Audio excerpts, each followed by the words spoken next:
Probably see the numbers are terrific.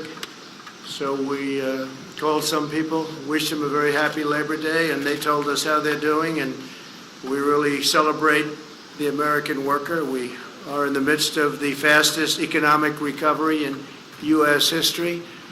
So we have a lot to be thankful for, including this really beautiful day.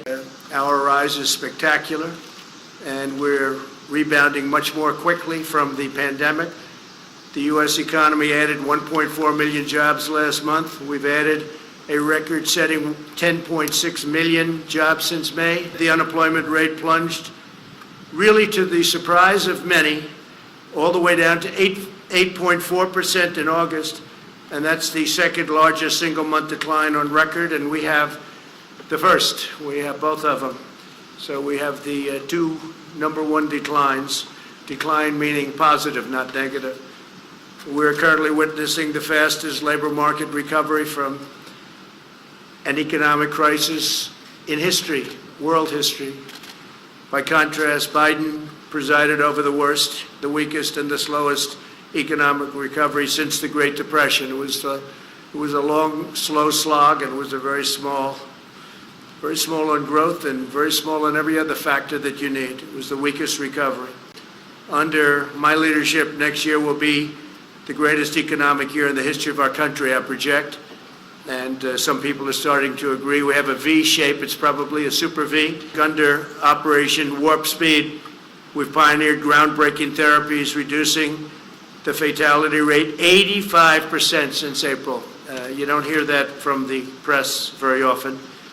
They don't like to talk about that. So the fatality rate, 85%. Think of that, since April. The United States has experienced among the lowest case fatality rates of any major country in the world. Under my leadership, we'll produce a vaccine in record time and in speed like nobody's ever seen before. This could have taken 2 or 3 years, and instead it's going to be done in a very short period of time. Could even have it during the month of October. So contrary to all of the lies, the vaccine, that they're politicalized. They'll say anything, and it's so dangerous for our country what they say. But the vaccine will be very safe and very effective, and it'll be delivered very soon. You could have a very big surprise coming up. I'm sure you'll be very happy, but the people will be happy. The people of the world will be happy. Next, we'll return to unprecedented prosperity through our pro-American policies. We'll pass new tax cuts to boost take-home pay. We're going to be cutting taxes very substantially. We get it back through growth. As you know, in 3.5 years, we've cut more regulations than any other administration, no matter how long, no matter what period of time you're talking about.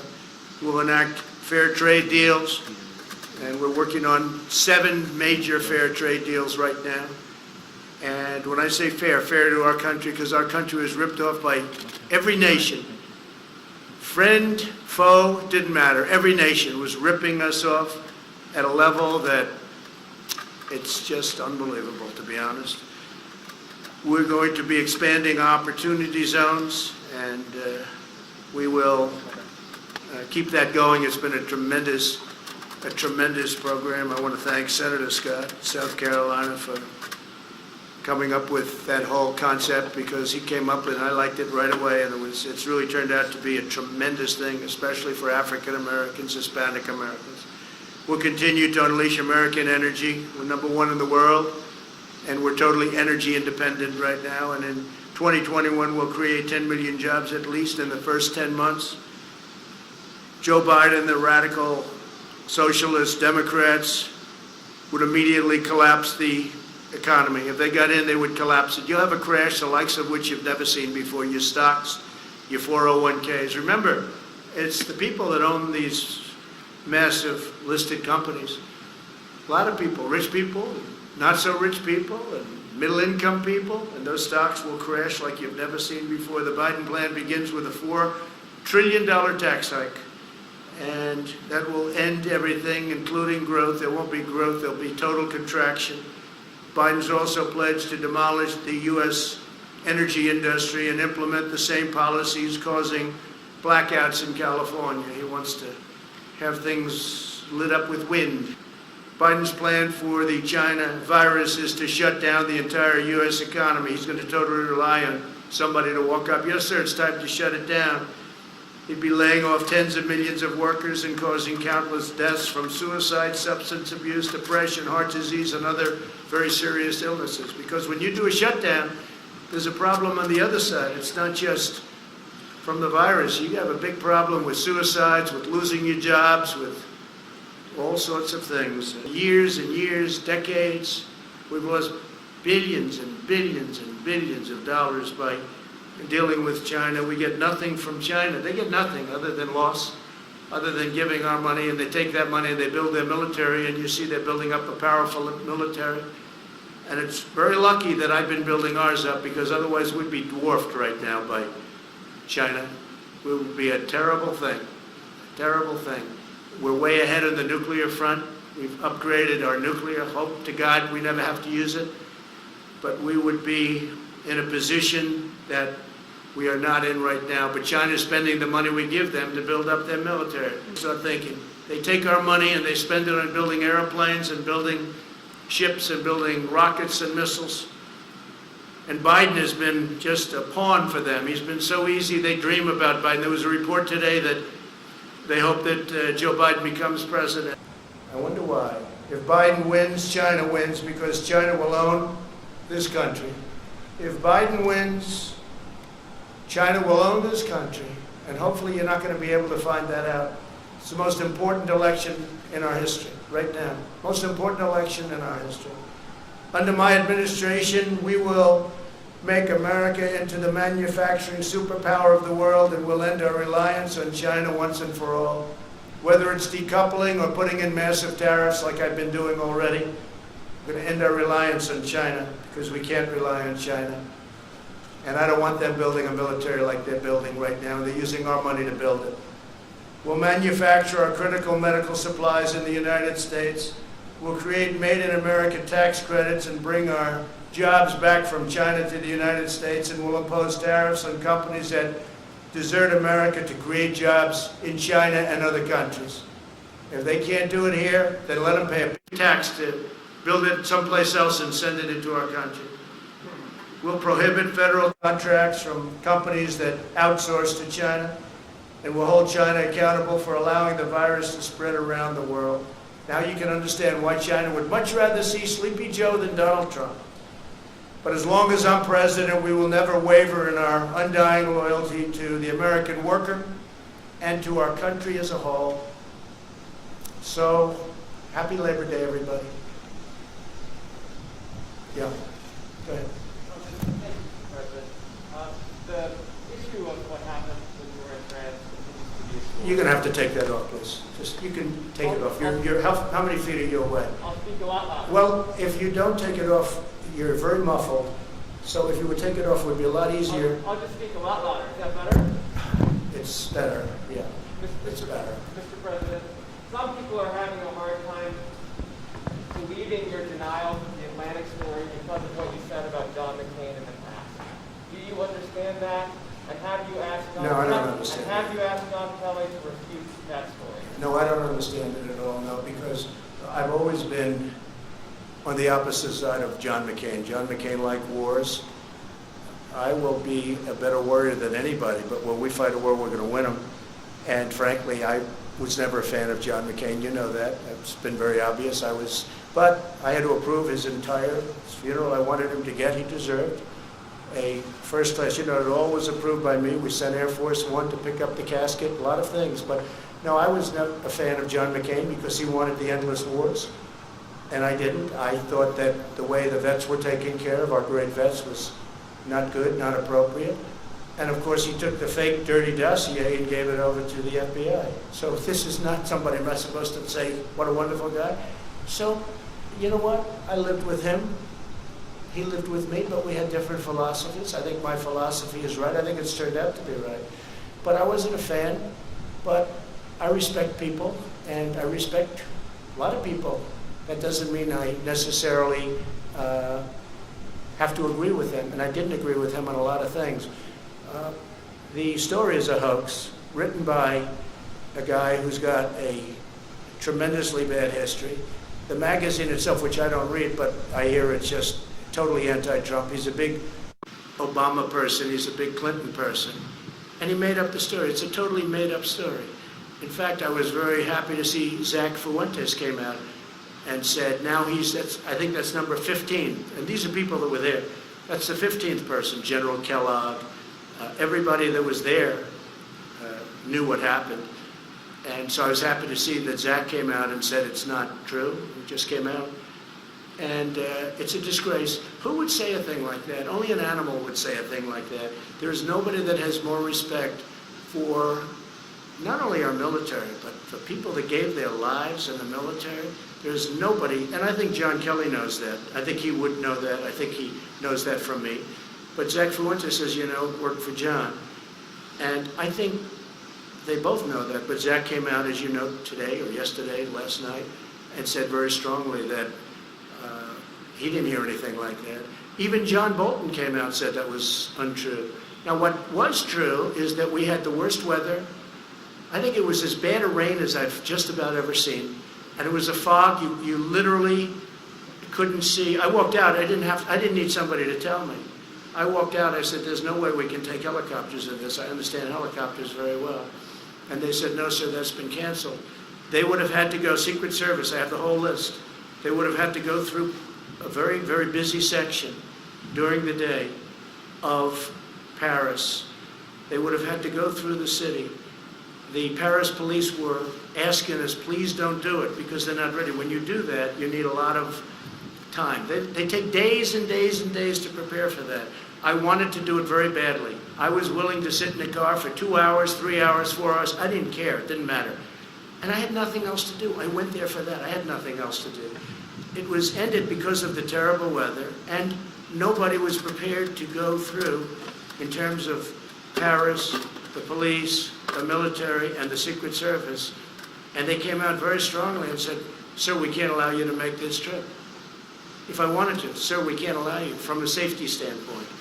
It was a phony story, just like the dirty dossier, the fake dirty dossier, just like the Russia collusion, just like all of the other phony stories. And there'll be more phony stories. But I do appreciate Zach coming out. But Zach now is the 15th person that's denied it. Zach now, I think, also talked about the weather aspect of it, and he's probably the 14th or 15th person that blamed it on weather. So that's enough of that. Yeah. We're also hearing reports of groups like Antifa and Black Lives Matter traveling around the country, leaving their home cities to go riot and protest in other cities where they're family. Do we expect to see prosecutions and charges in the Department of Justice for those traveling to that purpose? So we have now over 1,000 people, federal, in jail. We're prosecuting many people. A big thing was when I signed the law putting people in jail if you knock down monuments. That was 3 months ago. There hasn't been a federal monument knocked down in 3 months or even thought about. I don't think they've even thought about it.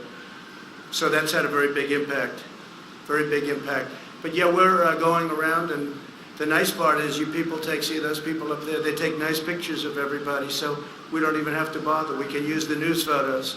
We had a photo right over there of Andrew Jackson, the monument. He was getting ready, and this guy was a big, brave guy, and he was up like this, and he was showing off to all his friends, and he got arrested. So did a lot of other people get arrested, and I would say we have the ultimate proof. Now, in that case, we got there before they ripped down the statue of Andrew Jackson, which is so beautiful, which is right over there.